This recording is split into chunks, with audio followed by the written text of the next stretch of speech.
Story RH, the podcast that makes a long story short. Welcome to all. History is made of stories. In this episode, we'll be talking about the difference between forecasting and projection, and the role of each in business.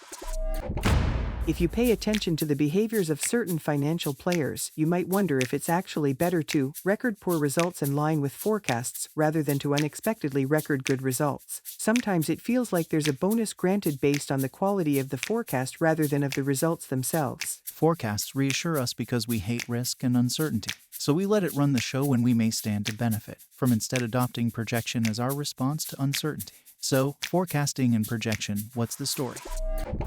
First, let's go over the difference between them. Forecasting is about extrapolating a single version of the future, whereas projection is about imagining several. In other words, the former says, here's what's going to happen and what I'm going to do about it, while the latter says, here's what could happen and what I could do about it. So, a forecast is a model of the future, developed in-house or by a third party, which you use to build an action plan. Projection, on the other hand, aims to address the uncertainty of the future, evoking the famous quote by Saint-Exupéry, "As for the future, your task is not to foresee it, but to enable it." In other words, imagine what could happen, develop scenarios based on what you can do, and you'll adopt the right one, depending on what actually happens. Projection aims to prepare for the future and cultivate adaptability. It's not about self-fulfilling prophecies. It's about developing a real ability to anticipate and adapt. But isn't that the same thing as agility, which is such a buzzword in business these days? And if it is, why isn't projection more widespread at every level of our companies? Projection does exist in companies, of course. In fact, it's often the starting point for strategic planning.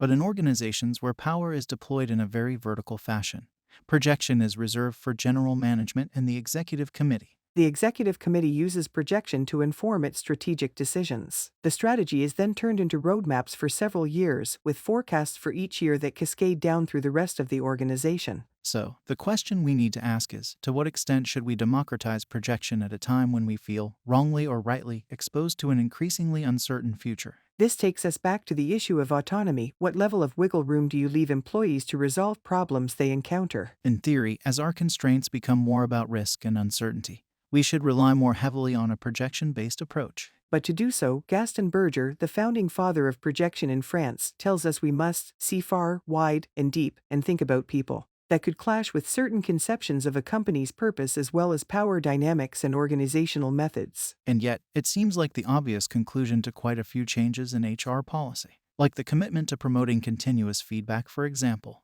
This approach is in line with a logic of continuous improvement rather than the traditional approach of setting a goal based on forecasts and simply observing failings at the end without any ability to correct course in the meantime. Projection invites us to use our intellect, whereas forecasting relies on hierarchy. It's a shame, and it's not in the best interests of the company. But in a business model where work is assigned in detail, so where there's little autonomy, it makes sense. So, reliance on projection largely depends on a company's organizational and governance choices. To recap, forecasting is about setting an action plan based on a single possible future. Projection is about imagining several possible scenarios based on several possible futures and adjusting your choices depending on what really happens. Projection is an approach that promotes agility, and a company's ability to use it widely depends on its organizational choices and the resulting conception of individual autonomy. Is that right? Exactly right. Way to make a long story short.